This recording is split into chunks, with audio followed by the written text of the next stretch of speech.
What's happening, Fit Fam? I'm going to talk about goal setting today, and something I went through the other day in a process. I learned each goals, which is goal, optimize, action, learn, and step, which is next step.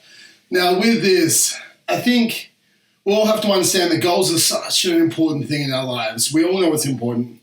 Some of us create goals and they just fall by the wayside. So it's just a thing we're just throwing out into the universe and we don't achieve it. And then we start to doubt ourselves and our self-belief decreases. We don't get what we want and we think goal setting is just a waste of time. Now, goal setting is only a waste of time unless you do it properly. And if you really understand that, do I actually want this goal? So with this, human beings, like we're teleological human beings. We are goal orientated. We want to go towards an outcome, an event. We also want to actualize, as we talked about in a previous video. Abraham Maslow says, what man can be, one must be. We want to self-actualize. Once we have, the basics of, food and shelter, we want to become the best versions of ourselves if we let ourselves. So this is my little man climbing a mountain. With this, we want to go towards the target. So you have to ask yourself, what do you want? What do you actually want? If we're looking at health, what do you want? If you could wave that magic wand and go, bang, this is what you get to achieve, what do you actually want? And if it is the abs, if it is the health, if it is the strength, and if it is the energy, what do you put it on paper? And if it is to actualize yourself, if you could have anything, that is waving the wand, if you could have anything, get anything, what would that actually be? 5 years from now, 4 years from now, 3 years, 2 years from now, if you dedicated yourself to being the best version of yourself in your health, where could you take it? Now, we know that people who write down their goals are 42% more likely to achieve them. So write this down, wave that wand, and understand, what do you actually want to achieve in your health? And then we start to work towards it. We go into optimize. So we want to optimize this goal we've now written down. We go through two different equations. There's the WHOOP equation that I've talked about in the past, which is wish. What is that wish? If it is the dropping, 20% body fat, getting yourself down to 10%, if that's your wish, it's fantastic. That's what it is. If you know that's where your energy is going to be its highest. And then when you get this wish, okay, what is the outcomes that's going to happen? What's the byproducts of achieving this goal? Is your confidence go through the roof? Does your energy increase? Do you become a better role model for your family, for your staff? Do you feel like you have a better relationship with your partner because you have higher self-confidence with yourself? How is your life going to change? What is the outcomes that are going to happen from achieving this wish? And I think the obstacle is one of the most important things that most people don't write down. They don't look at the obstacles that are going to hold them back. This is where you're rubbing up your goals against reality. And you can actually go, okay, I know what's going to hold me back and I can make plans to overcome those. So if it is, the obstacle could be sticking to your nutrition plan. It's okay, let's get more specific on that obstacle. I fail on my nutrition plan on Saturdays. Okay, the Saturdays are the day that I fall off the plan, I overeat by 2,000 calories, whatever it is, right? And because you overeat then, you overeat the next day, and it's just a ripple effect. So if I can look at that obstacle and I can overcome and I can create a plan for that obstacle right there and then for it not to happen over the next 6 weeks or over the next 12 weeks, if I can make that plan, then I can start to achieve my goals that I'm out for because I'm looking at the speed bumps in the road and I'm taking them away so I can actually achieve these goals. If another obstacle is actually getting to your training sessions, get a different gym, find a new place that's closer to you, just train at home with the online, whatever it is, look at the obstacle that's holding you back with your training and plan to overcome that obstacle. If we can understand this, if we can go, what is the obstacle and what is the plan? Maybe we look at, are you willing to pay the price? Are you actually willing to pay the price to get this goal? So if we need to be in a calorie deficit for the next 6 weeks to, drop 6% body fat, let's put it out there. Are you willing to pay the price to say no to going to that wedding, or no to going to that gala, or no to eating that ice cream on the weekend over going past your calories? Are you willing to pay the price to wake up at 5 a.m. every morning for the next 6 weeks if you have to train at 6? If you say, no, I'm not willing to pay the price, it's like, okay, let's scratch that goal out. Because if you aren't willing to pay the price and sacrifice, okay, then it's not a goal that you want. And you have to understand that. You have to be honest with yourself. If you aren't willing to pay the price, then don't do it. Go for a new goal. That's okay as well. It's your goals.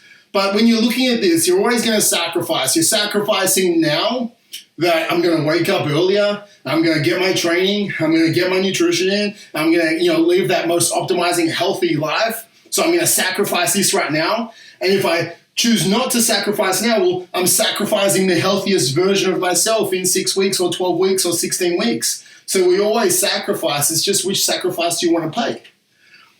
Then we can have bright lines. The brighter the lines, the easier it is, right? We can start to identify. It's like your bright lines. We made this 28-day process right now. They're very bright lines. I must do 20 minutes of exercise a day. I must do 5 minutes of meditation a day. I must be within 10% of my calories. Like, we have very bright lines we stick to. The brighter the lines, the easier it is to stick to. When there's gray areas, we start to change ourselves. We start to justify. We start to go, oh, no, I can eat this. It's okay. Like, I've been really healthy this week. If they're not bright lines, we can, switch into the gray. So make sure the lines are bright. And then we go into the motivation equation. I think you have to understand, so many of us waver in motivation. We say our consistency goes out. I don't feel like training today. When we look at this, motivation, there is an equation, it's from Piers Steel. Motivation equals M equals V times E over I times D. So motivation equals value. So value times expectancy. What is the value you're placing on this goal?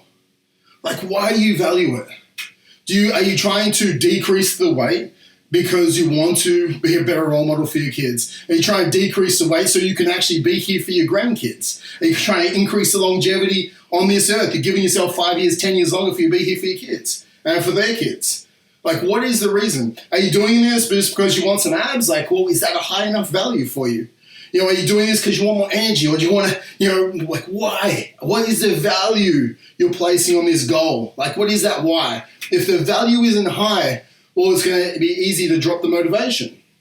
Expectancy is the next one. Do you expect to achieve this goal? If you don't expect to achieve the goal, then we're going to start to lose our motivation as well. If you go, I've never lost 15% body fat before, I'll never achieve it. I don't even know. It's like, how can you increase your expectancy? Well, you get someone to help you to get to their path. They're going to give you education. They're going to keep you accountable. They've shown you a proven track record. Here's A, B, C, D, who's also achieved what you want to achieve, so you can achieve it too. Everything like this drives up your expectancy because you start to believe in yourself. Self-belief goes up. Self-doubt starts to go away. So if you can create a goal that has high expectancy and put yourself in an environment with high expectancy, then we're going to go forward. Then we have to have these two high, very, very high. So value and expectancy have to be huge. Then when we look at this, impulsivity times delay. So impulsivity, what are all those impulses that are going to take you away from those goals? All those distractions. Okay, the impulses of overeating on a Friday night, the impulses of pressing snooze in your alarm, the impulses of your friend taking you out to, probably not at the moment, but breakfast. Like, what are all the impulses and how high are they? Like, what can you do to reduce the impulses as low as you possibly can? As low as you possibly can. To take them away so you decrease impulsivity so you can stay true to the course. Then we have, essentially, our delay. So when we're looking at our delay, it's like, how far out? If our goal is 2 years away, well, obviously the delay is so great that we lose our motivation because there's no little goals along the way to make sure we're feeling like we're on track. So how can you go, this is a 6-week goal or this is a 12-week goal, and we have 14-day targets or 28-day targets, so we're reducing the delay so we can go through the cycle and we can give ourselves rewards along the process to keep ourselves motivated along the way as well. So when we're looking at this, we want essentially this here, guys, when we look at it, we want our numerators as high as we possibly can, our denominators as low as we can. So if you can go 1 to 10, 1 to 10 on your value, if a 10 is greatest and 1 is the smallest, like where are you? Are you a 10 out of 10, a 7 out of 10, a 1 out of 10? Where are you on your expectancy? Are you a 10 out of 10, a 7 out of 10, or a 1 out of 10? I want to know where you are. So if we can understand this, team, then I want you to know where you are on your impulsivity. Like, where are you on this? Are you a 10 out of 10 impulsivity? Like, you're distracted all the time and you haven't reduced it. It's like, can you bring it down? What can you do to bring it down to a 3 or a 2 or a 1? What can we do to bring down our delay to a 3 or a 2 or a 1? If we can do this and have these huge numerators and low denominators, we're going to start to win. Our motivation is going to be high. Once we look at optimizing our goal, we can start to take action. I think we have to ask ourselves all the time, what's important now? What's important now? So like right now in this moment, what is important now? That's how we win. We can go, what's important right now? Well, what's important right now is eating my nutrition or optimizing my energy or doing my meditation. If you can ask yourself on a conscious level, what's important now? If you're looking to stray from your nutrition plan, you ask yourself, what's important now? Well, what's important now is to stick true to the course. Why? Because of X, Y, and Z. Because of the outcomes I want to achieve. We can bring ourselves back to that moment. Then we have to look at daily actions, weekly actions, and systems around this. So what is the daily actions that are going to take you towards that goal? Well, probably getting 7 hours of sleep. That's my fundamentals. Probably hitting my 10% nutrition plan. That's my fundamentals. Getting my 20 minutes of training in. That's a habit every single day. Maybe 5 minutes of meditation that helps you focus. That helps you actually stop your impulse eating as well. It stops you with boredom eating. Meditation helps you with so many of these things. It helps you stop pressing snooze. It helps you actually focus on the task at hand. So what are we looking at are my daily actions and my weekly actions. And then we start to look at, maybe implement the Seinfeld strategy. So what happens with Jerry Seinfeld, we want to become one of the greatest comedians in the world. What he did was he had this huge calendar up on the wall and the whole year calendar up there. And what he did is every single day he wrote his jokes, he wrote a new joke, he put an X on the calendar. And his whole goal was to keep putting the X's next to it, and he never wanted to miss a day. But he missed a day, he'd never missed twice.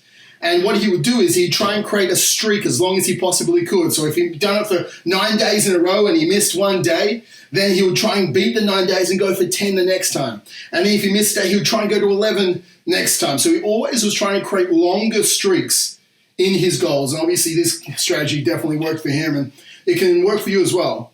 And even if you only ever missed once, that means you're training 50% of the year. You're going to get 180 training sessions in.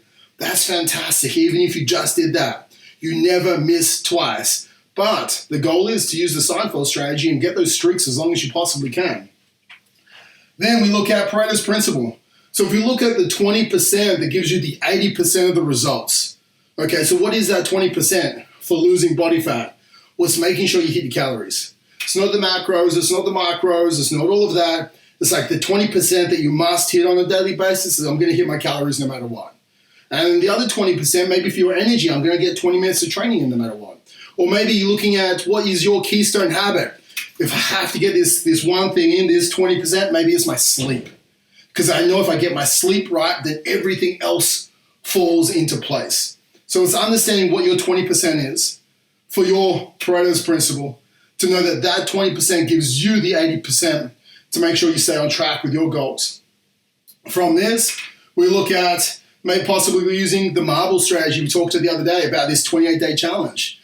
How can you, over the next, if you're doing it for 42 days in a row, you get 42 marbles. Over that, for the 6 weeks, you get 6 red marbles and you get 36 blue marbles. At the end of every single night, when you do your fundamentals, you close your eyes, you grab a marble, you put it from one jar to another, and the days that you grab one of the 6 red marbles, that means you're going to get a prize. All of a sudden, it increases the surprise factor. We're getting the reward for actually following our plan. So when we look at trying to create any type of habits, when there's a reward system in play, we're more likely to stick to the habits.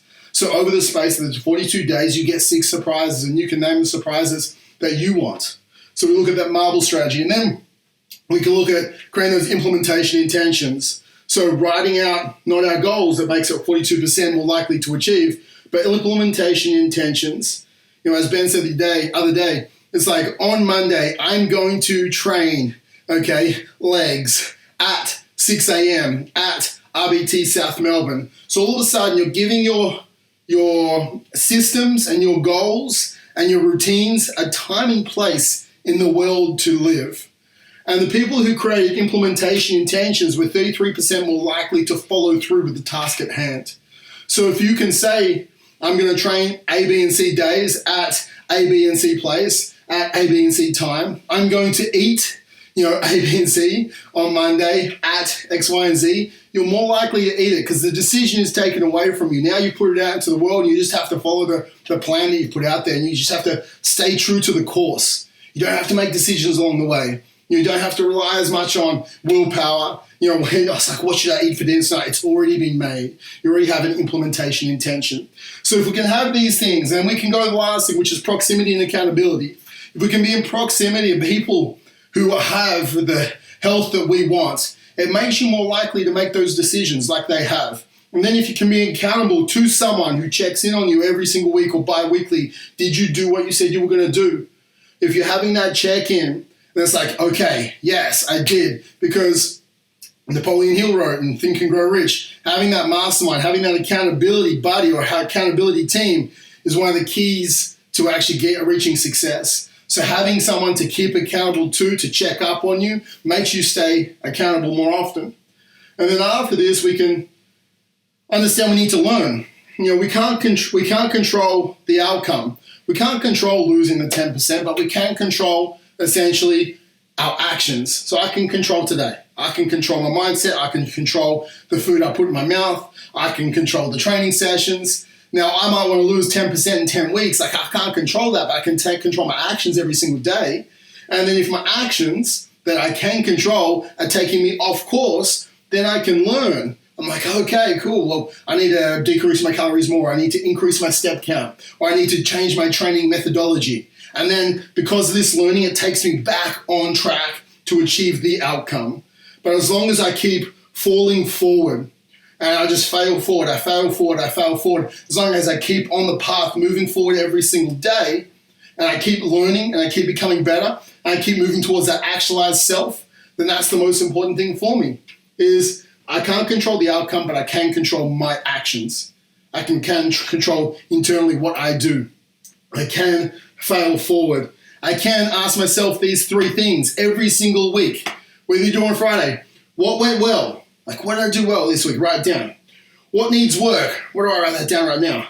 And what will you do differently next week? Right, and write that down as well. Ask those three questions. What went well? What needs work? And what will I do differently? If you can ask those 3 things, I'm going to learn. And then after I learn, then I just repeat and I repeat and I repeat. That's my next step. My next step for the next 7 days. Next step for the next 7 days. My next step for my next goal I'm going to achieve. So this is one of the most crucial goal-setting steps you can do, is everything combined into one. Goal, optimize, action, learn, and steps. And if you can do this, or if you want to sit down and go through this with me or anyone, we can do a webinar, we can create this. But this is the goal-setting strategy, guys. Good luck. Let's help you achieve them.